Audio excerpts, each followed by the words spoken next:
dusome aya majambo dusanga mu gitabo ca mbere c'ivyo ku ngoma kigice ca 29 umurongo wa 11 haravuga ngo Uhoraho ubukuru n'ubushobozi n'icubahiro n'inganji n'igitinyiro ni ibyawe kuko ibiri mu ijuru n'ibiri mu isi byose ari ibyawe ubwami n'ubwawe Uhoraho kandi ni wewe ushizwe hejuru ngo ubu usumba byose niko biri amen. Igice cya mbere Pawulo yandikiye Timoteyo 1 umurongo wa 17 naho haravuga ngo umwami ahoraho adapfa ataboneka ari we Mana imwe yonyene igitinyiro n'icubahiro bibi byayo ibihe bitazoshira twese ngo amen. Ndashaka rero tuganire ku ijambo rivuga ngo guhura no kuvugana n'uhambaye. Imana musanzwe muzi ko ari umuvyeyi, hari ibihe nyene tujya imbere yayo nk'umuvyeyi, ariko kandi nubwo ari umuvyeyi nagira ndababwire ngo ni umuvyeyi ahambaye, ni umuvyeyi akomeye. Haleluya, ni umuvyeyi ariko kandi arahambaye. Twasomye ngo Uhoraho ubukuru n'ubushobozi n'icubahiro n'inganji n'igitinyiro ni ibyawe kuko ibiri mu ijuru n'ibiri mu isi byose ari ibyawe. Ubwami ni ubwawe Uhoraho, ni wewe ushizwe hejuru ngo ubuso. Ariko uwo muntu ntimwumva ko ahambaye? Tumukomera amashi menshi. Arahambaye, arahambaye. Ubu yari Dawidi ariko aramuvuga amutazira, atangajwe no kubona ivyo abantu bakoze mu gihe yarahejeje kubahamagarira ngo batange ivyo kuzokubakisha urusengero. Batanga n'ibirengeye ivyo yari yabasavye, aca arayitazira arayivuga ati nta wundi yari gukora ku mitima y'aba bantu atari wewe Uhoraho wuzuye ubukuru n'ubushobozi n'icubahiro n'inganji n'igitinyiro. Wewe waremye ibiri mu isi byose kandi ni ibyawe, n'ibiri mu ijuru ni ibyawe. Wewe ubwami ari ubwawe, wewe icubahiro ari icyawe, wewe ushizwe hejuru ngube ubusumba byose. Arayitazira kuko nta wundi yari gutuma abo bantu bakora. Urumva n'urusengero rutarubakwa, arabahamagara arabahimiriza, kandi by'ukuri siwe yagomba no kugubaka, yagomba ibyo asigira umwana wiwe Salomo kugira ngo aze yubake urusengero. Timoteyo nawe ariko arashima Imana imbabazi zayo, yari karibuka imbabazi zayo, yibuka iyo Imana yamukuye, yibuka ukugira neza kw'Imana. Aravuga ngo umwami ahoraho adapfa ataboneka ari we Mana imwe yonyene igitinyiro n'icubahiro bibi byayo ibihe bitazoshira amen. Rero Imana irahambaye. Nagomba rero tuvugane guhura cyane no kuvugana kuyaga n'uhambaye. Ndaza gutanga ikigereranyo c'abahambaye bo mu isi kugira ngo bikunde twumvirize uburemere burimwo. Ninatanga ikigereranyo c'abahambaye bo mu isi, ndibaza nihuza kumva uburemere burimwo. Twamaze kumva iyi Mana iyo ariyo. Haleluya, Yesu ashimwe cyane. Icyambere kwitegurira kuja guhura n'uhambaye. Iyo umuntu yitegurira kuja guhura n'uhambaye, ikintu cyambere iyazi ko afise rendezvous kuhambaye, nta muntu numwe muri twebwe atiyumvira ku mwambaro azokwambara. Mbega ko nzoja guhura n'uhambaye, nzokwambara iki? Nzokwambara impuzu imeze gute? Umupapa arondera costume n'agakaruvati n'agashati keza. Umumama arahabona mbona bavuta, bagiye guhura n'uhambaye bakavuta, abandi bakambara amakanzu meza. Kandi vy'ukuri mu nkundire ndaza kuza ndakoresha cyane uhambaye mu gihugu. Ubahambaye mu bihugu nkunda kuvuga ko ari umukuru w'igihugu, niwe wa mbere twubaha, ashizwe hejuru mu bihugu. Rero uzi yuko yaguhaye rendezvous urondera agahuzu keza ukiyumvira ku mwambaro. Nta muntu numwe, ninde umuntu yoba yararose randevu kuhambaye atigeze yiyumvira impuzu agenda yambaye? Ndibaza ko atanumwe. Uravyiyumvira ko ukibaza ugatora muri za zinduka curi kugacurura kugira urabe keza kandi kakumeta aleze, kuko hari igihe ugira impuzu nziza nikumete aleze, ikumeta aleze hamwe uzoja imbere yiwe ukicara ukumva kuri aleze utagumugira gutya kubera iri kirakujena. Ikindi naco wiyumvira, mbega nzokwifata gute imbere yiwe? Nzokwifata gute? Nzokwifata gute? Hariho abashika bakunama, hariho abashika bakamuramutsa n'icubahiro, ukacubura aho upoza amaboko. Uriyumvira, mbega nzifata gute imbere ya nyenicubahiro mukuru w'igihugu cyacu? Nzifata gute? Bizogenda gute? Ukavyiyumvira ko uko wokwifata. Nimumbwire umuntu yageze imbere ya nyenicubahiro mukuru w'igihugu agaca afata akagereka akaguru ku kandi, amaze kumuha icicaro agaca ashira akaguru ku kandi. Hari uwo mwurumva na nyenicubahiro yokumigwa akavuga ati tya, uyu muntu ava hakajahe, uyu muntu yarerewe he? Ashika mubiri wanje agaca agereka akaguru ku kandi. Bariya baba bavuye hanze baravyemerewe, bariya bera bobo, urumva bariya bera bobo ntaco binona, uzubona akaguru agashitse ku kandi. Mugabo wewe turiko turavugana na wewe umurundi n'umurundi kazi, ugaca ugereka akaguru ku kandi, canke ugafata akajya kameza bagushiriye imbere ugaca ushirako amaguru. Ivyo wobikora? Uriyumvira n'inyifato wogira ugiye imbere ya nyenicubahiro. Rero nimuhave mwibaza ngo natwebwe twabiciyemwo iyo tubageze imbere ngo ntitujugumira. Uwo kubahwa ategerezwa kubahwa. Ugeze imbere yiwe uramwubaha, ukumva nyene kumwubashe nyene. Yesu ashimwe, kubera ari uhambaye. None iyo uri imbere y'Imana wifata gute? Wifata gute iyo wategekanije Imana yaguhaye randevu? Kuko hari igihe Imana idusaba yo nyene, hari igihe Imana ibona umaze imisi utayegera, umaze imisi uri kure, yo nyene ikakwironderera kugira uze kuyegera. Hari igihe icisha mu bavugishwa, hari igihe icisha mu rubazo rukagukubita ugaca ugenda uriruka ugaca uja kurondera Imana. Iyo umaze imisi utayegera, Imana ica mu buryo butandukanye kugira ngo tuyegere. Gira dukunda, iranadukumbura, igakumbura ko ndayija, ko ndayiba hafi, igakumbura ko ngenda ahantu turi twenyene turi de. Sindabona nyenicubahiro yatanze umubonano umuntu aza akamuciramwo. Baba protokole nabo nyene baza nyene baje kukubwira ko amasaha ageze, mugabo mukiriko muravugana mugana nabo nyene hari habo bubaha, hari habo batinjirira akabari bo bose.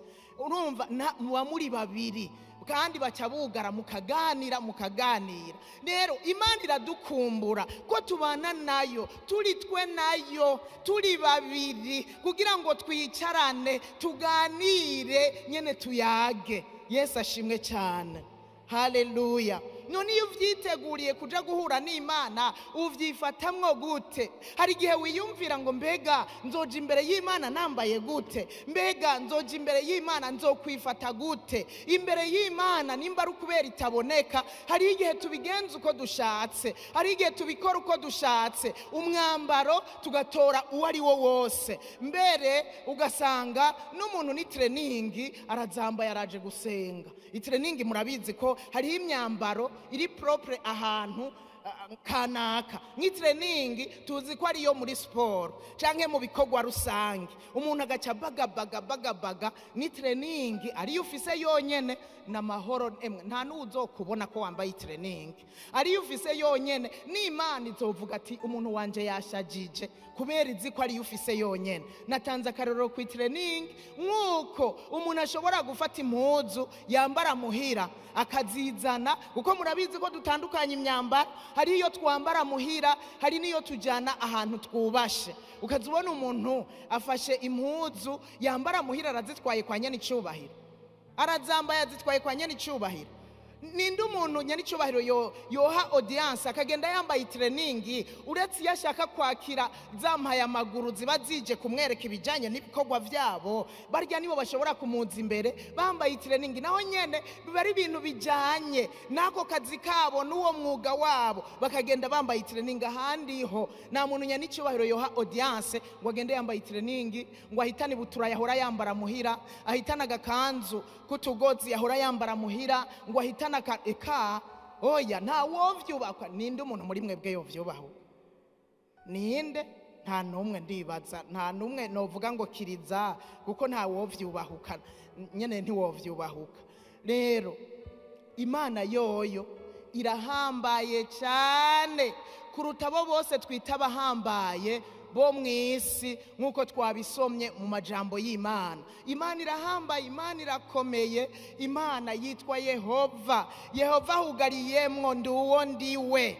Haleluya. Kibirengeye cya byose, umuremyi w'ijuru n'isi, umwami w'abami, umwami azitanguriro akamenya n'iherezo. Nta wundi muntu mu bahambaye bo mu isi azi ibyabayeho bwa mbere akamenya n'ibizobaho bwa nyuma. Nta ubizi ibizobaho imbere, ni Imana yonyine ibizi. Nta uhwanye nayo, nta wokora ku bugingo bwacu nkayo. Iragahezagirwa. Mumfashe twongere tuyikomere amashi menshi cyane. Usomye mu gitabo cyo kuvayo 3:13 gushika ku 15, Imana yarivuze hamwe Mose yari karayibaza imutumye ku Bisirayeli, imutumye ku mwami wa Egiputa. Yumvise atinye n'umwami wa Egiputa yumva aratinye nabi wabo b'Abisirayeli. Jewe no bakura muri kino gihugu bigenze gute? Nzobabwira kuri inde wantumye. Niho rero Imana yacimwibwira ku murongo wa 13 iravuga ngo Mose abazimana ati ninashika ku Bisirayeli nkababarirana Imana ya sogokuru yabasogokuruza yabantumye ko bakambaza bati yitwa nde, nzobishura iki?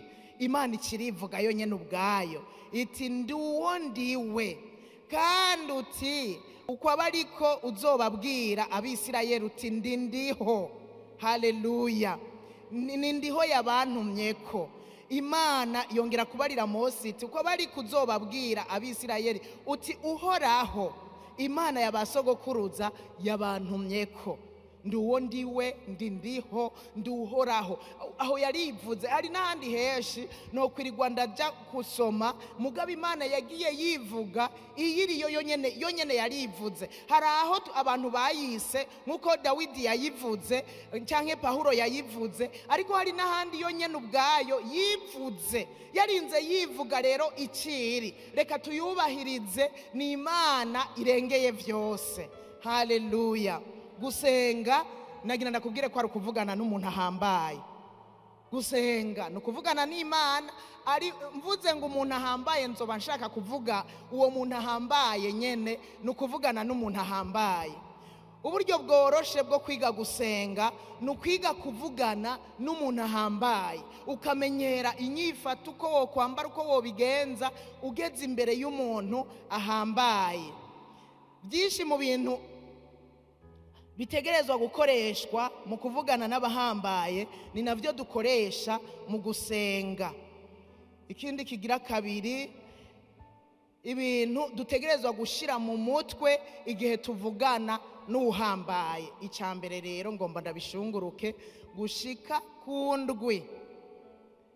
Icambere ico utegerezwa gushira mu mutwe, aha ni mu ntumbero yo kugira ngo tugiye kuvugana n'uhambaye tuhakure intsinzi, ntituhakure ibihano, ntituhakure umuvumo, canke ntidutahe zirayoye, kandi twari mu maboko y'umuntu ashobora byose. Icambere rero utegerezwa gushira mu mutwe iyo ugiye kuvugana n'uhambaye, ntukihutire kuvuga ibyo ukeneye mu ntango y'ikiganiro. Urumva umushitsi imbere ugaca uvuga ati burya rero je nari nje kukubwira yuko nkeneye amafaranga yo kuzogura inzu cyangwa amafaranga ya Minerval. Ahugeze imbere y'uhambaye. Oya, birabujijwe gushika umubwira icyo ugeneye mu ntango y'ikiganiro. Urashobora kuba ufise ikibazo cyumvikana kandi umuntu ahambaye akaba ari we muntu nyawe yoshobora kugitorera umuti. Kirashobora kuba kandi ari ikibazo kizima kandi kirashe, ibintu nyene bitomoye, ariko bisaba kukivuga mu mwanya wo.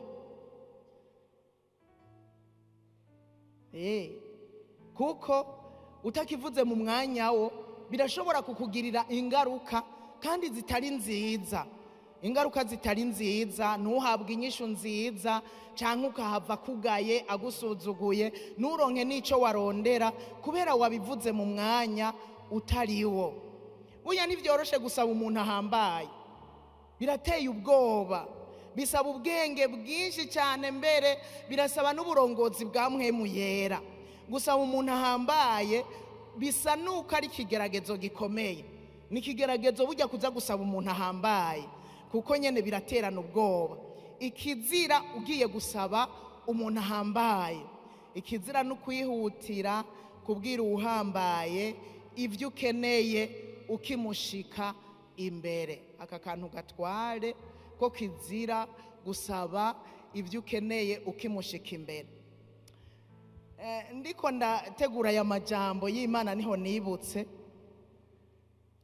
mu misi ya kera, igihe nari inkenye,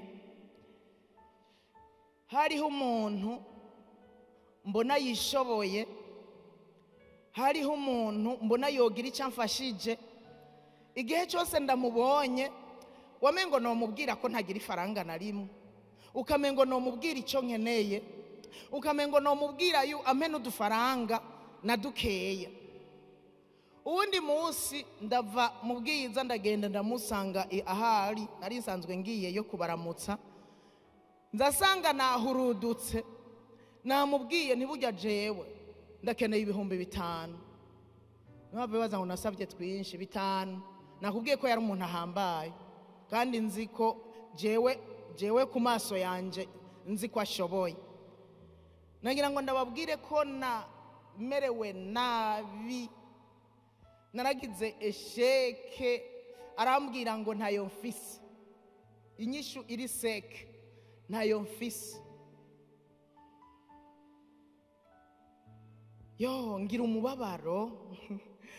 Ngira umubabaro numva ndababaye, ndavuga kubera iki nahora ndabigira amajanja nkareka, ubuho ndabivugiye iki, nabivugiye iki? Ico gihe nyene narahurudutse nsanga nabivuze nyene namusavye. Aca nyishura ngo ntayo mfise. Njangira umubabaro ncanguma imbere aho nyene, kuko sinaringira ntahe nyene, nari nagiye kubaramutsa. Ncanguma aho mbabaye, ndabura ico mvuga nyene, ncanguma aho nyene meze uko kuntu. Hanyuma nyene ncanguma aho nyene nibaza nyene mbega ntahajyari mbega. Hama natevye ndasezera ndataha. Hano ntashe nza mbona arantereye 3,000. Ndiyumvira ndayareke, ayampa nabi,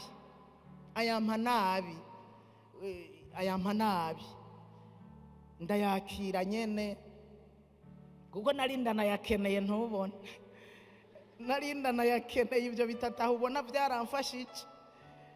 Yesu ashimwe cyane, haleluya. Ntuzopfe guhuruduka uvuga usaba ugeze imbere y'umuntu ahambaye. Guhura n'umuntu ubona afise icyo agusumbije, ukiyumvira kumubwira ingorane zawe canke ibibazo byawe, n'ibintu bisanzwe. Ariko nagira ndakuvunira akagohe, uzobanze wibaza ibi bibazo bikurikira: mbega ivyo nkeneye arabifise? Ijwi rishobora kukubwira tego, kuko naje niko ryari ryambwiye. Kibazo kigira kabiri: mbega ivyo nkeneye ashobora kubimpa? Ijwi rishobora kukubwira tego, ariko nirindi uze wibwire ko ashobora kutabiguha kugira utegura umutima yawe. Aho uri umere y'uhambaye ubona ashoboye. Ijwi rimwe rize rikubwire ati arashobora kubimpa. Irya kabiri uze wiyumvisha ati arashobora kutabimpa kugira ngo utegure umutima. Ikibazo kigira gatatu: mbega ibi bintu ngomba sabe yobimpa vyoroshe nkuko kwiwanje nibaza ngo 5,000 kuri we n'ubusa ukamengo yo yampa vyoroshe mbega yo yampa vyoroshe iyumvishe yuko ashobora kuyaguha bigoranye cyangwa ashobora kuyakwima tout simplement. Yesu ashimwe. Rero wibagije ibi bibazo bizotuma utihuta kumusaba canke unamwegera umusabe wumva ko wizeye kuza kuronka. Yesu yarigishije abigishwa biwe gusenga muri Matayo 6:9 kugira ngo twumve natwe uko dukwiye gusenga. Yarigishije abigishwa biwe gusenga 9 gushika ku 13 aravuga ngo nuko musenge mutya muti data wa twese wo mwijuru izina ryawe ryubahwe ubwami bwawe buze ibyo ugomba bibe mwisi nkuko biba mwijuru uduhe ibyo kurya dukwiranye uyu munsi uduhebere imyenda yacu nkuko natwe twahebeye abari mu myenda yacu kandi ntutujane mu bitwosha nabi ariko dukize wa mubi kuko ubwami n'ubushobozi n'icubahiro ari ibyawe ibihe bitazoshira. Amen. Iri sengesho Yesu yigishije abigishwa biwe gusenga kenshi umengo nyene yariko yigisha abigishwa biwe ariko burya yariko yigisha twebwe gusenga twebwe twese. Aba bigishwa nibo babimubajije kiriya gihe ariko na twebwe ba kino gihe uku kuntu Yesu yabigishije gusenga burya niko yashaka ko dusenga. Yavuze muri make uko yari yifuza ko dusenga ariko aya majambo ya nyene niyo dukwiye gukoresha kugira ngo dusenge neza uko bikwiriye. Yesu rero atwigisha gusenga yashaka kutubwira ngo duhere ku byo dukeneye, yashaka kutubuza ahubwo niduhere ku byo dukeneye nibiba ari byo duhuta tuvuga ariko duhere kuri ibi nawe yahereyeko. Ibyo dukeneye bitegezwa kuza inyuma y'ikiganiro cyangwa ntitunabivuge mbere ntitunabivuge we wakabona ko tubikeneye akaza kubiduha uko agomba.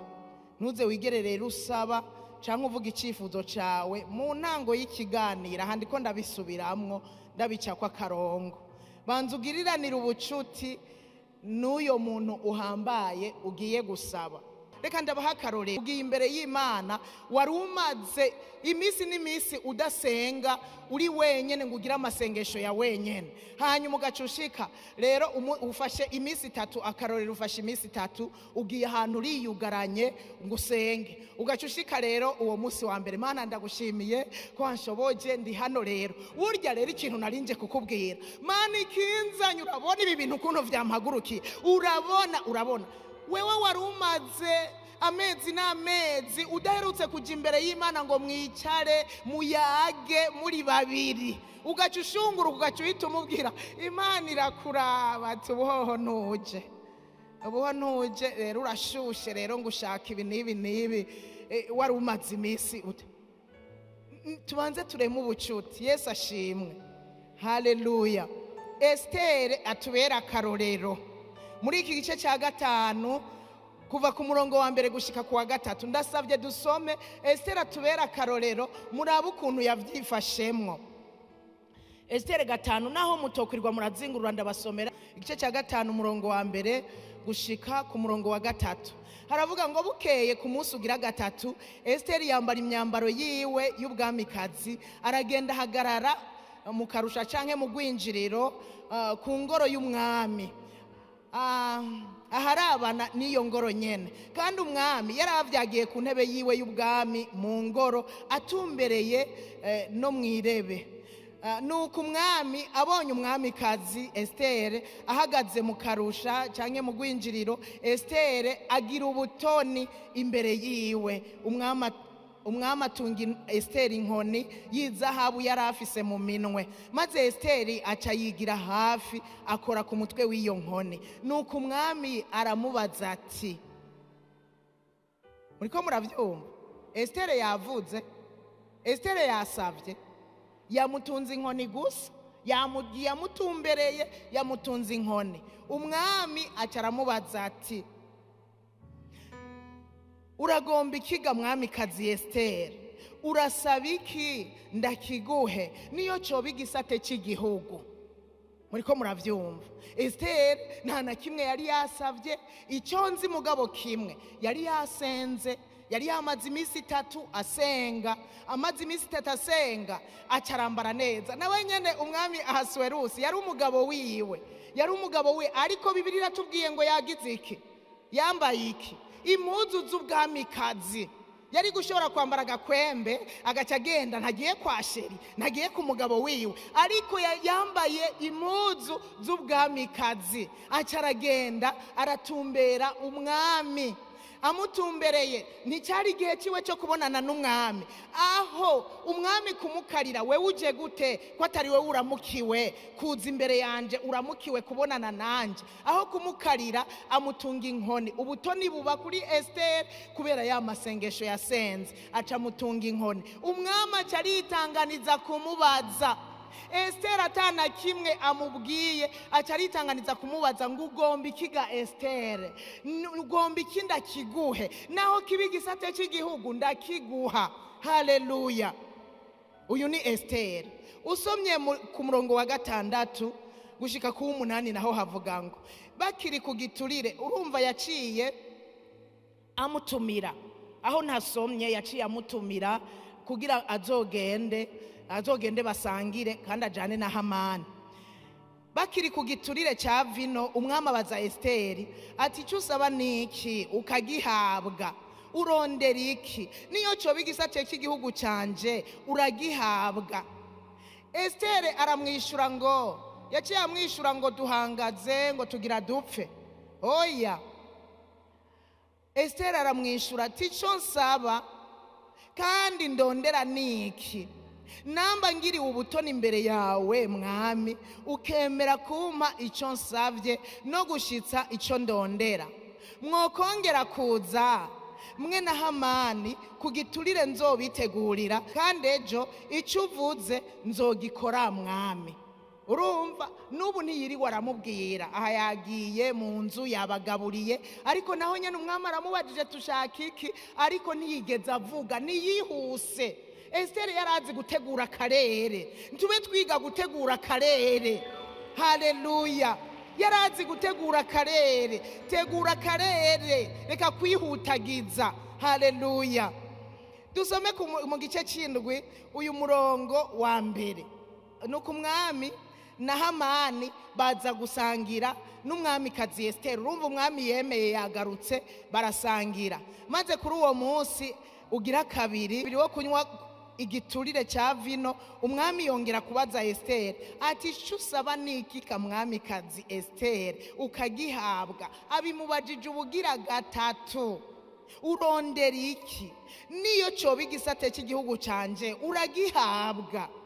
Umwamikazi Esiteri aramwishura ati, namba ngiri ubutoni imbere yawe mugenzi ukavyemera mwami, nsabiye agatwe kanje, nsabiye n'ubwoko bwacu. Anfe aravuga mugabo azi ko yamaze gutegura akarere, azi ko bipanze neza, yarabateguriye icopo ciza, yarabateguriye ibinyobwa vyiza, arabasasira neza, baraza. Hanyuma abona kuvuga ikiri ku mutima.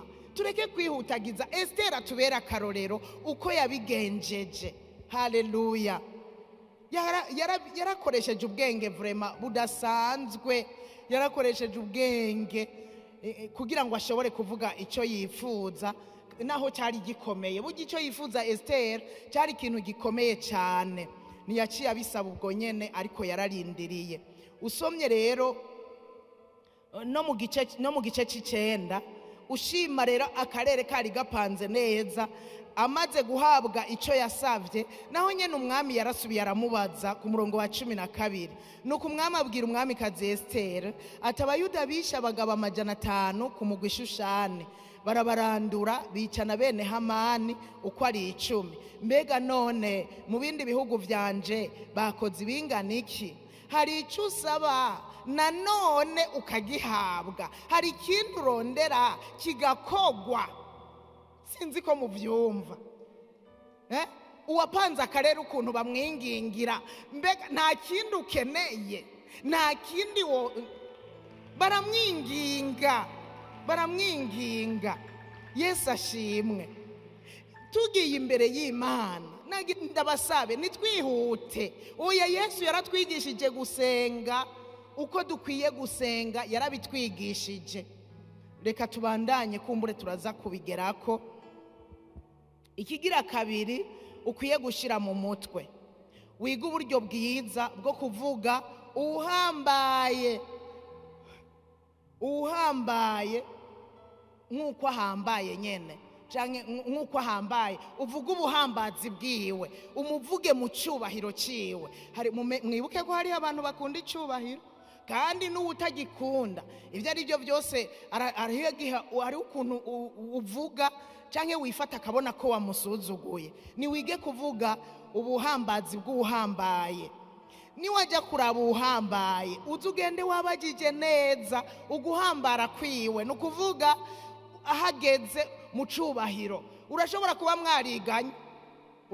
mwariganye utamenye ibyabaye inyuma y'ahahandi yuko bamugize uhambaye, ugafa kugenda weguza urutwe umubwira amatusha akakuraba ukaba uri kuratoba isoko. Genda wabagije neza. Umuntu wese ahambaye arakunda kubwiga utujambo twiza, utujambo tumunezereza, aradukunda gose. Ugiye imbere y'Imana rero ihambaye cyane, icyambere uyubahe, uyishime,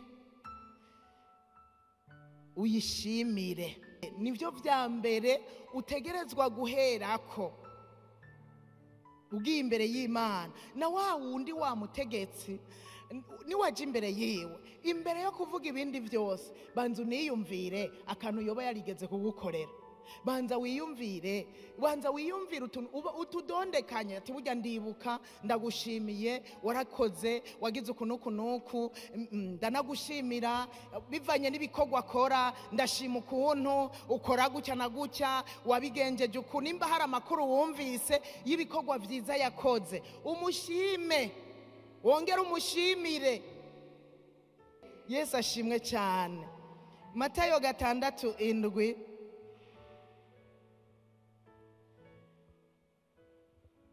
Matayo 6:7.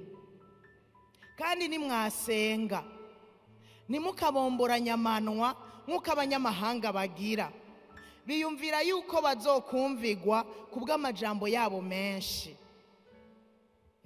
Abanyamahanga barabomboranya amanwa. Yashaka kuvuga ngo abanyamahanga basenga ibyo batazi, bapfa gushunguruka, bapfa kuvuga amajambo menshi bibaza ngo niko bazokumvigwa. Aha Yesu yashaka kubabwira ati nicyo gituma hepfo yaciye ababwira, nimwasenga mwebwe muravuga muti data wa twese uri mu ijuru, izina ryawe niryubahwe. Ubanza umwubahe. Kumwubaha rero utwo tujambo dutoya twagure rero, uvuge icyo cyubahiro ciwe, uvuge ubwo buhambazi bw'iyo Mana. Nagira ndakubwira ivyo niwabikora uzomererwa neza. Haleluya.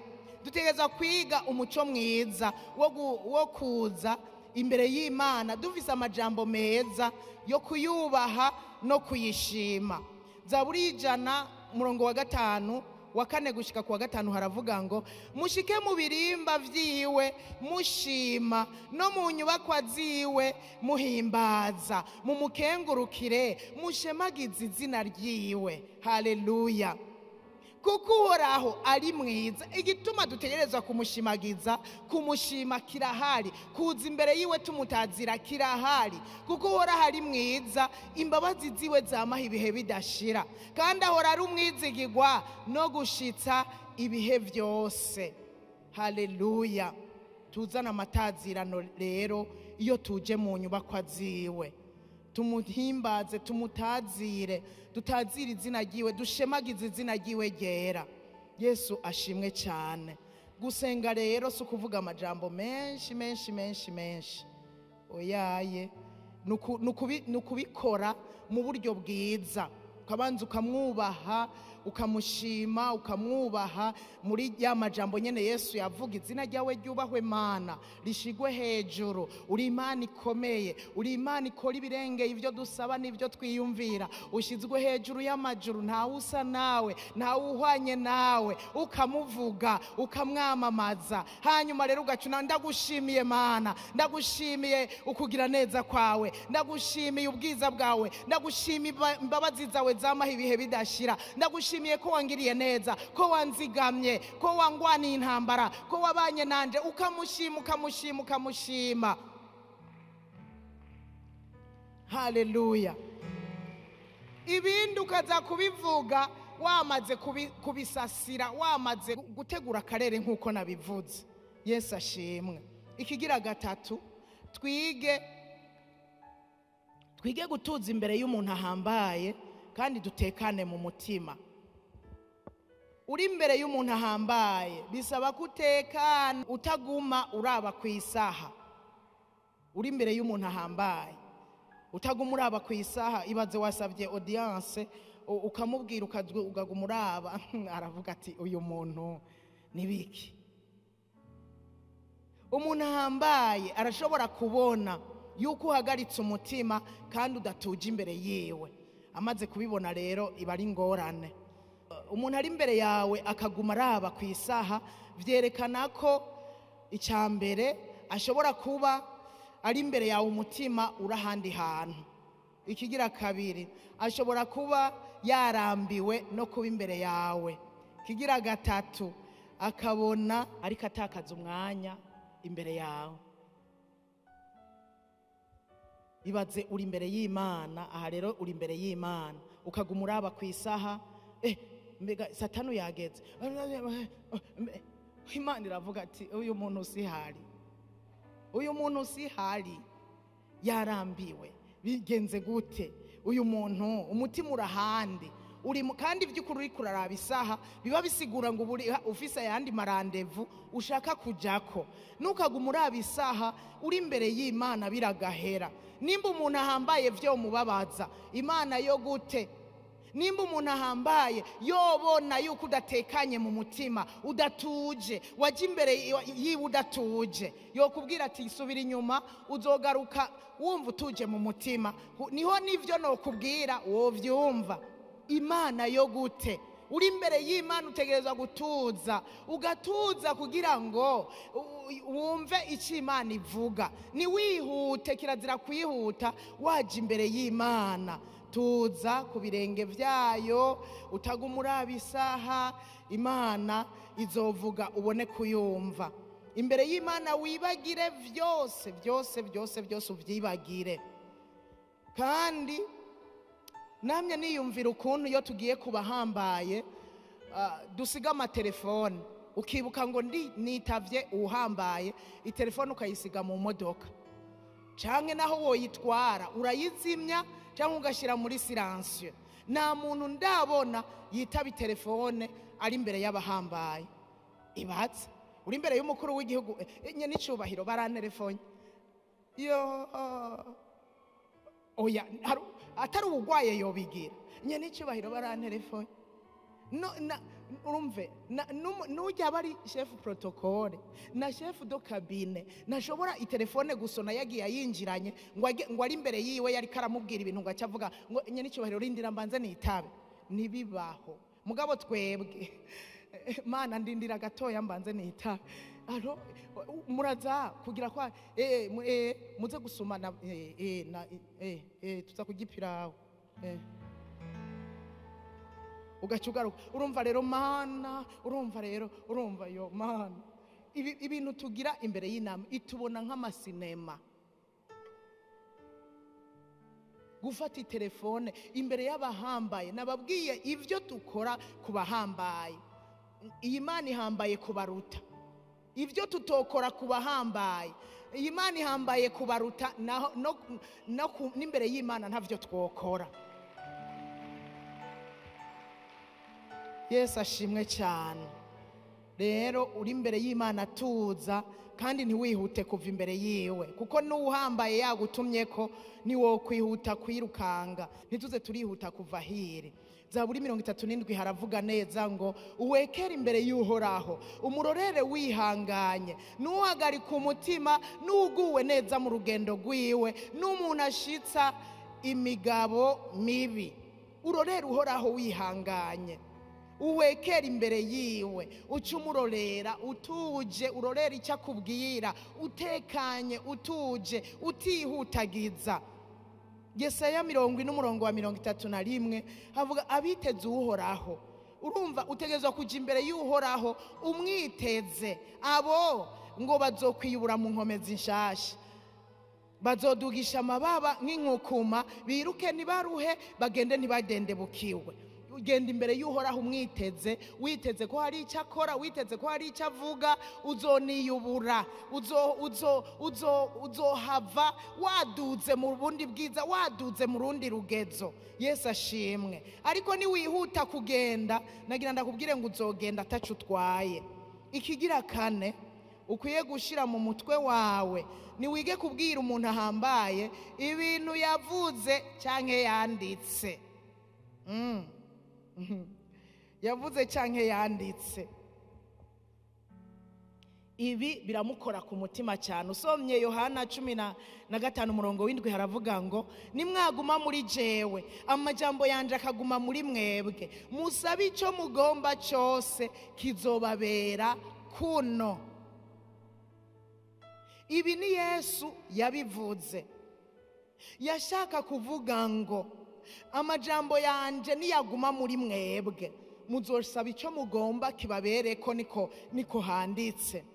Uwo ugiye imbere y'uhambaye uzi ko hari amajambo yavuze, nimba hari n'icyo yagusezeraniye, nimba hari n'amajambo yavuze, mwibutse, bivuge, ubimwibutse. Uzi amajambo akunda kuvuga, haleluya, bimwibutse.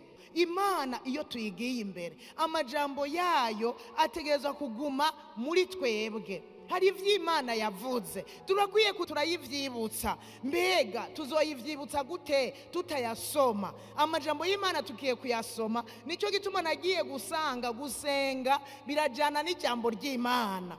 Duze turasoma, hanyuma tugiye imbere y'Imana, twibutse Imana ivyo yavuze. Yumve ngo wa mwana wanje arazi ijambo ryanje, arazi ivyo navuze, arazi n'ivyo nasezeranye, arabizi, niwaguma ubisubiramwo. Yesu niwe yavyivugiye, nimwaguma muri jewe n'amajambo yanje akaguma muri mwebwe, nukuri nimusaba icyo mugomba. Inyuma rero yo kuyasubiramwo, inyuma yo kuyamwibutsa, uzoca usaba icyo ugomba, rero uzogihabwa mu izina rya Yesu. Haleluya. Uko uzorushiriza kumenya no kwibuka ivy'Imana yavuze, niko uzorushiriza gushobora kuganira nayo mu rurimi yumva cyane. Uriko uraganira n'Imana, uzuracisha mu ijambo ry'Imana, uzoba ururimi Imana yumva cyane. Nico gituma na Yesu yamwumvise n'ingoga, hahandi Satani yari aramugerageza. Yaratsinzwe kubera yavuga ijambo ry'Imana, nawe akamwishura mu ijambo ry'Imana. Imana rero ikiramuneshereza, nubwo nawe nyene yari Imana, hajya yari yambaye umubiri acaranesherezwa. Haleluya. Igihe umenya amajambo Imana yavuze, niko uzovugana nayo wisunza amajambo yayo bwite. Yesu ashimwe. Burya hariho abantu batanguye gusenga bafise amajambo meza y'ikirundi, meza cyane, bavuga neza, bakaba bafise n'ijwi ryiza. Wo kwibaza ngo uwo muntu atanguye guso, biraryoshe, biraryoshe. Ako kajwi n'amajambo meza y'ikirundi, amavokabirere n'agafaransa keza cyangwa n'akongereza keza, ibyo si by'Imana ibabaye. Yumviriza mbega mu byo ariko aravuga hari ijambo na rimwe ryanje avuze, hari icyo anyibukije na kimwe mu byo navuze, mu byo nasezeranye. Niyumviriza bwa bujambo bwinshi tuvuga duhibongoza, ni mu kirundi cyiza, igifaransa cyiza cyangwa icyongereza cyiza, ibyo si byishira ku mutima, ishira umutima ku ijambo ryayo. Haleluya. Cyete cya mbere Yohana yanditse igice cya 5 umurongo wa 14 haravuga ngo, kandi ubu nibwo bushizi bw'ubwoba dufise kuri yo, nuko iyo dusavye ikintu cyose gihwanye n'ivyigomba itwumva, kandi ko tuzi yuko yumva icyo dusavye cyose, bitumenyesha yuko duhawe ibyo twasavye. Nitwasaba ibi bihuye n'ivyigomba, mu yandi majambo ducisha mu ijambo ryayo, tumenye ngo ibyo twasavye tuzobihabwa. Iki cete cya mbere nyene cya Yohana 3 umurongo wa 21 n'uwa 22 naho haravuga ngo, abo nkunda, imitima yacu itadutsindishije turashira ubwoba imbere y'Imana, kandi icyo dusaba cyose tugihabwa nayo, kuko twitondera ibyagezwe byayo tugakora ibishimwa imbere yayo. Haleluya. N'ibindi byinshi. Reka tujye ku cya 5. Icya 5 utegerezwa gushira mu mutwe, iga kuvugana n'umuntu ahambaye, intumbero zikomeye hamwe n'amahangiro akomeye. Abahambaye babwirwa ibihambaye, babwirwa ibikomeye. Ntumuzanire ngo burya jewe ngo nahora noroye inuma, ngo urumva ngo none zose zaragurutse, ngo none oya, ibyo si ibintu bihambaye uza kubwira umuntu ahambaye. None inuma zijanwa nuko mu rugo hatari umwumvikano. Inuma ntiziba ahatari amahoro. Iyo uzitunze mugashwana n'umugore mu gatondo, numenya niyo zakuye umwenge usanga zagiye kera. Inuma niko kamere kazo, shaka uzitunga ari 1000 ugashwana n'umugore, masha oya, zikundira amahoro. Rero iby'inuma, iby'ibyaduze byamanutse sibyo tubwira abahambaye. Mu buzima busanzwe intumbero y'abantu bahambaye ihagaze ku bintu, usanga kenshi ihagaze ku bintu nk'urudandazwa, abandi kuri politike, abandi haragiye usanga bihagaze nko gukunda umupira n'ibindi birori bitandukanye bigenda biraba ku munsi ku munsi. Udashoboye kuyaga n'umuntu ahambaye kuri ibi bintu usanga akunda, niwizere ko uzomarana nawe umwanya munini, kuko bisaba ko umubwira ururimi yumva. N'Imana nuko irafise ibiyishimisha bikomeye. Ibyo navyo ni igikorwa cyayo cy'ibihe byose hamwe n'intumbero yayo y'ibihe byose. Uko urushiriza rero kubwira Imana ibijyanye n'igikorwa cyayo n'intumbero yayo y'ibihe byose, niko urushiriza kuronka ibyo uyibwira mu masengesho, ugasanga watebanye nayo, ugasanga mwagumanye nayo. Reka iyi ntumbero yayo muyumve rero. Yesu Matayo 28 umurongo wa 18 yaravuze ngo kumanuka hepfo ku 20, Yesu arabegera arababwira ati, jewe nahawe ububasha bwose mu ijuru no mu isi, nuko nimugende muhindura amahanga yose abigishwa, mubabatize mu izina rya Data wa twese n'iry'Umwana n'irya Mpwemu Yera, mubigishe kwitondera ibyo nabageze, umve ndi kumwe namwe iminsi yose gushitsa ku muhero w'isi. Urumva, iyi niyo ntumbero yayo. Aya majambo rero aca ku mayange ikintu gikuru kimunezereza Yesu. Kugira ngo umunezereze Yesu, unezereze Imana, ni ugukora kuri ibi bintu by'ivuga butumwa. Ni ukuvuga iyi ntumbero yayo yuko abantu bokira, abari mu byaha bokira, abatwawe n'isi boyivamwo. Iyi ntumbero ukasengera abantu bazimiye, izo emwe muzotebana pe, muzotebana. amasengesho azoryoha nyene iguteze ko aryoha kugira ngo mutebane ubandanye usengera abanyavyaha kugira bakire kugira babohoke. Yesu ashimwe cyane. Rero ukaba ugomba guteba imbere y'Imana, sengera abatarakizwa bakizwe. Ahubwo nama ntangara ukuntu tujya imbere y'Imana umuntu akabipa ukamenga arabuze ibyo avuga imbere y'Imana. Twujuje abantu bo gusengera batarakizwa, uhereye mu miryango ugasanga n'ukuri umuntu arabuze ibyo avuga, afise nyina atarakizwa, afise se atarakizwa, afise abo bavukana batarakizwa, afise abamukikuje abakozi bo mu nzu mu kibano abo bakorana batarakizwa, ariko imbere y'Imana ukamengo turabuze ibyo tuvuga. Ibi nagira ndakubwire yuko niwashira umutima kuvuga ibi imbere y'Imana, nakubwira izonezerwa, ibindi byose uzosaba mu nyuma izovyumva kubera uzoba wahereye ku ntumbero yayihambaye. Haleluya! Ku ntumbero yayihambaye wayihereye ukabivuga ukabisengera, ugasengera ivugabutumwa, ugasengera inyubakwa kubaka amashengero, ugasengera gutanguza amashengero, ugasengera bajya abantu bagenda batanguza amashengero abariko barubaka kugira Imana ibashigikire, abariko baratanguza igikorwa c'Imana Imana ibashigikire. Ivyo Imana uzovuga rimwe yumve kabiri gusumba aho uzoja imbere yayo yisaba amafaranga. Irakeneye kuyibwira ibijanye n'ivyikunda. Haleluya! Cya gatandatu kivuga ngo niwige kuvuga ibyo umuntu ahambaye agomba ni bya bindi nyene bimukora ku mutima. Gishaka gufatana n'iki cya gatanu, Yohana 3:16 havuga ngo kuko urukundo Imana yakunze abari mwese ariko gwatumye itanga umwana wayo w'ikinege ngo umwizera wese ntazapfe rubi ariko ahabwe ubugingo budashira. Luka 19:10 naho havuga kandi umwana w'umuntu yazanwe no kurondera no gukiza icyari cyarazimiye.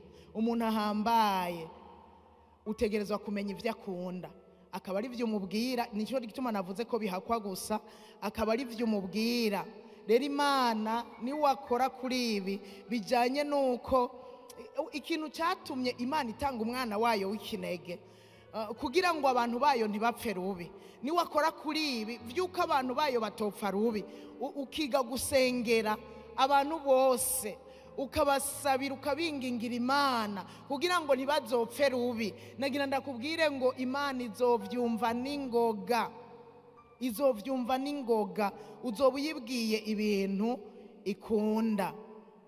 Imana yarakunze isi ikiratanga umwana wayo w'ikinege, bisigura ko ikunda abanyavyaha. Bisaba yuko dusengera abanyavyaha imisi yose. Ivyo ni ibintu Imana ikunda kandi igomba. Imana irakunda abantu bavuga ivugabutumwa. Nimuze dusengera ivugabutumwa, ibi Imana izovyumva cyane. Nitwasengera ivugabutumwa, aba bantu bo mw'isi banyavyaha bazoronka ubutumwa bwiza, hanyuma bakire. Dusengera ivugabutumwa rikorwa ku maradiyo, rikorwa ku mateleviziyo, abavuga ivugabutumwa mu mabarabara. Twige kubasengera. We hariho ivyo udashoboye mugabo abandi bashoboye. Ibi nitwabisengera Imana ni uri kurabivuga izokumva n'ingoga, uko izokumva uri kuravuga ibintu yigombera ko bikorwa mw'isi. Iragomba ko tuvuga ubutumwa bwiza, ntigomba ko abantu bayo bapfa rubi bazoja mu muriro udashira, ariko iragomba ko bakira. Aburahamu niwe yingingiye Imana aba bantu b'Isodomu. Aba bantu b'Isodomu yarabingingiye Imana, arabasengera, arabasabira. Iri sengesho ryiwe turibona mbere nk'amasengesho akomeye dusoma hamwe ijambo ry'Imana. Arabasabira, mwibuke baba marayika aho bamwibira akabanga. Imana yavuze ngo ntaco nokora ntibi akabanga umusavyi wanje Aburahamu, kandi ari we nzoraga igihugu c'isezerano. Hanyuma ikiramubwira ati w'igisodomu humvikana induru z'ivyaha vyinshi cyane. Imana ikiramubwira ko igiye kuharanduza umuriro. ariko rero Aburahamu aringingira Imana atoya Mana, none ni wasanga y'abantu 50 uzoharandura. Rijya ryari sengesha ariko aravuga, Imana iravuga ati ndabasanzeyo sinoharandura. Naho wosangayo 45 oya, naho wosangayo 40 oya, naho wosangayo 30 oya, naho wosangayo 20 oya sinoharandura, naho wosangayo 15 oya, naho wosangayo 10 oya. Yari karinginga nyene Aburahamu arumva ati ndarengeje urugero, ariko aho novuga 5, ariko nibaza yuko naho yari gushishikara cacu. Rero aha yari karinginga Imana kugira ngo Imana ntirandurana abanyavyaha n'abagororotsi, ntirandurana abagororotsi n'abanyavyaha. Rero yari karabasengera, Imana ikirafata Loti iramukurayo n'abantu n'umuryango wiwe, uretse babakwe banka kuvayo kubera nyene batavyumva. Kumbure nabo bosanga bari mu vyaha nk'ivy'abisodomu barimwo, ariko abandi umuryango wa Loti yarabakuyeyo. Nuko rero dusozerere kuri iki cindwi kivuga ngo saba ico umuntu ahambaye yiyumvira ko ukeneye. Burya umuntu ahambaye ari ivyo yiyumvira ko ukeneye. Burya hari igihe ntanga karorero nk'umuntu ahambaye, reka ndeke kwirirwa ndavuga nk'umukuru w'igihugu, urashobora kumuja imbere akavuga ati uyu ndazi icyo akeneye kubera abakuzi, azi ibyo ukora, azi kuri umupfakazi, azi canke kuviza akazi utagafise. Usaba ikintu uwo muntu azi kukeneye aba ari cyo usaba. Mu yandi majambo ntusabe ubuntu buto buto. Reka dusome aya majambo mu cete cya mbere Yohana yanditse igice cya 5 umurongo wa 14, haravuga ngo kandi ubu nibwo bushizi bw'ubwoba namwe twasoma kare dufise kuri yo, nuko iyo dusavye igihuye n'icyo igomba iragikora. Umuntu uhambaye umugiye imbere ukaza kumusaba amahera, we wabona umengo wari gupfuma umusaba umutahe,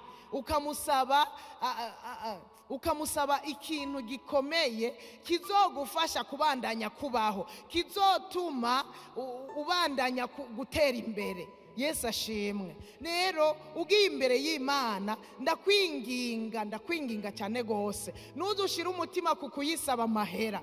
Ndabibutse yuko yavuze ko ari inyongera amahera, impuzu ni inyongera, ivyo kurya ni inyongera. Nagira ndabasabe nituze twihute gukora ivyo, nidusengere bimwe bihambaye twavugana, bimwe binezereza Imana, bimwe bihuye n'ivyigomba, abari ivyo dusaba. Ibi navyo izoca biduha kumwe kwa Estere tutanabisavye, yaguma mubaza ngo mbega nkukorera iki. Yesu ashimwe. Na Salomo Imana niyo yamubajije ngo saba icyo ugomba ndakiguha. Salomo ntiyari yigeze abwira Imana ngo ngurampibi oya. Yakoze ku mutima w'Imana mu kuyishima, mu gutanga ibimazi. Arashima Imana mu majambo y'inkoramutima. Imana ikogwa ku mutima, mwijoro iramubaza ngo saba icyo ugomba ndakigukorera. Rero twige gusaba ibintu bizima. Reka ndaguha akarorero k'ibintu dukwiye gusaba dukeneye. Icambere ni ubwenge. Twige gusaba ubwenge. Tugiye imbere y'Imana dusabe ubwenge, turabukeneye. Ubu bwenge buzoca budushoboza gukora neza ibindi byose, budushoboze no gukora neza iby'iwacu, imigambi yacu dushobore kuyikora neza. Kandi Yakobo niwe yanditse 1:5 ngo nuko ukenya ubwenge wese nabusaba Imana, kuko igabira abantu bose itarobanuye ku butoni atakinubwe. Yesu ashimwe. Haleluya. Ikindi dukwiye gusaba n'ubushobozi bwa Mpwemu Yera bukwiye gukorera muri twebwe. Gusaba Mpwemu Yera agakorera muri twebwe. Abakiriye Yesu nk'umwami n'umukiza, Mpwemu Yera baramuhawe. Kuko iyo twakiriye Yesu nk'umwami n'umukiza, Mpwemu Yera aba muri twebwe. Ariko mbega ko wakiriye Yesu, Mpwemu Yera ariko arakora muri wewe. Ko wakiriye Yesu, hari igihe Mpwemu Yera akongorera ikintu hamwe wo kwemeza abantu ati Mpwemu Yera yambwiye ngo. Mbega ko wakiriye Yesu, ubushobozi bwiwe buriko burakorera muri wewe. Turakwiye gusaba ubushobozi bwa Mpwemu Yera bugakorera muri twebwe. Kandi murabizi abarongorwa na Mpwemu Yera nibo bana b'Imana. Haleluya. nibo bana b'Imana. Dusabe Mpwemu Yera akorere muri twebwe, niho azogenda twigisha, niho azogenda adufasha. Ni n'umufasha mwiza, aca adufasha tugire ubuzima bwiza bugororotse butunganye ingeso nziza. Burya Mpwemu Yera niwe agenda akora ku mitima yacu akatubwira ngo hebe iki niki gihebe, ntusubire kuvuga uku, ntuzosubire kugenza uku. Nitwasenga rero Mpwemu Yera agakorera muri twebwe, tuzogira ingeso nziza, tuba abakristo beza bahesha icubahiro Imana. Yesu ashimwe, haleluya. Nuko rero ndasozereye mvuga nti twige gusaba neza. Imana irahambaye, Imana igira neza, Imana ishobora byose. Tuyisabe ibyo bikora ku mutima wayo, ibindi byose izoca ibitwongera. Nituze turasaba nabi, nituze turayija imbere duhera ku byo tutari kuvuga canke ku byo twari no guherezako. Oya, reka duhere kuyubahisha, duhere kuyishima, duhere kuyishimira n'ivyo yakoze, kuko birahari ni byinshi cyane. Muri ico gihe niwayishima uzoza usanga Imana yakugabiye, ikubwire iguha amasezerano, iguhe n'ivyo utayisavye kubera wabikoze neza. Yesu yaratwigishije gusenga, tuze turabikora nk'uko yabikoze. Ivyo ari byo byose muri rya sengesho ntiyahereye gusaba ibyo kurya bidukwiye, biri mu nyuma. Sivyo yahereye ko, yahereye kuvuga ngo Data wa twese uri mu ijuru. Ni ukuvuga Imana ya twese, Imana y'abahambaye, Imana y'aboroshe, Imana idasanzwe. Ni ukuvuga ivyagiye ahera mu ijuru, atawe basa atari bigirwamana vyo ngaha mu isi. Izina ryawe niryubahwe, nivyo yababwiye bategerezwa guherako. Natwe rero twige gusenga neza, twige gusenga neza, tuzokwishurwa hanyuma dusange n'ibindi twabironse nk'inyongera tutiriwe turanabisaba. Niho tuzokora ku mutima w'Imana. Twige kuja imbere y'Imana, twifate neza. Imana tuyubahe nubwo tutayibonesha amaso, tuyubahira kwiyicubahira irengeye vyose, tuyubahe. Tuje imbere yayo ntidupfe kuza gutyo gusa. Bipange, uvyiyumvireko ngenda nambaye gute, ko ngiye imbere y'Imana. Imbere y'Imana nifata gute, imbere y'Imana nza kubigenza gute. Ibi ndabifatanya na vya bindi, kandi ndakunda kubivuga, no kuba mu ngoro yayo aho Imana iba. Ni nko kugenda ku kirimba. Wogenda ku kirimba watwaye agacupa k'amazi ugaca ugaterera aho wari wicaye, canke muri biro vy'umunyacubahiro ugaca uterera aho nyene. N'imiburiburu uramubaza ngo mbega aka gacupa ututuzi narinyoye ndagashire, canke utiri uranabaza uca usohoka ugasohokanye ugatwara ukaja guta.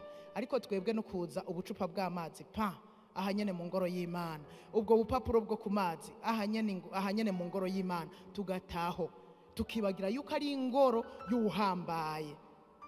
Nuko tuyubahe muri twebwe. Uhageze imbere y'Imana wumve kugeza imbere y'umuhambaye arengeye abahambaye bose. Nuko Imana ibahezagire, twige gusenga neza, dukuze ubuzima bwo gusenga, ariko kandi dusenga neza. Bizoba ari vyiza, tuzoba abasenga bishurwa. Nagomba dusenga Imana, twisengere kugira ngo tubandanye dusenga. Aho twasenze nabi tumenye uko dukwiye gusenga, tumenye ko dusenga Imana ihambaye. Tuyigiye imbere ntitwihute gupfa guhuruduka, tumenye ko dutegerezwa kubanza kuyubaha, kuyishima no kuyishimira ivyo yakoze. Ibindi byose bize mu nyuma. Kandi niyo dusengeye imitwaro, twige gusengera ibikora ku mutima w'Imana, ibijanye n'abanyavyaha, ibijanye n'ivyivugabutumwa, ibijanye n'inzu y'Imana. Ivyo tubisengere, ibindi byose tuzovyongerwa, kuko murazi ko ari n'inyongera. Twitwararitse ibi by'ubwami bw'Imana, ibindi byose bizoba ari inyongera. Data, mu izina rya Yesu Kristo, uri Imana nziza, uri Imana ihambaye. Abahambaye bo mu isi turabubaha iyo tubagiye imbere tukamenya uko twifata. Iyo tubagiye imbere ntitupfa kuhuruduka tupfa kuvuga ibyatugenza, turabanza tukabafrata tukavuga amajambo meza. Ariko wewe uhoraho urahambaye cyane gusumba abahambaye bo mu isi. Rero turisengeye mu izina rya Yesu, aho twagiye dusenga nabi utubabarire, aho twatakaje umwanya tugasengesha amajambo menshi mugabo agaragara tutariko turasenga ibikora ku mutima wawe dusaba ivy'ikimazi. Mwami utugirire neza, udushoboze tumenye gusenga neza. Mwemu yera uzura turongora mu gusenga, nitwamenya gusenga neza tuzohabwa kandi duce duhabwa n'ibindi vy'inyongera. Rero umuntu wese ari hano n'abatari hano ndabasengera, ndabashira mu biganza vyawe. Ngiri isengesho Yesu yatwigishije tumenye kuryagura, tumenye kurihagararamwo, dusenge neza nk'uko twigishijwe. Mu izina rya Yesu Kristo niho tuzohabwa, ibintu bikagenda neza. Imana yacu tukama tuja imbere yayo tukayinezereza, ituravye ikanezerwa.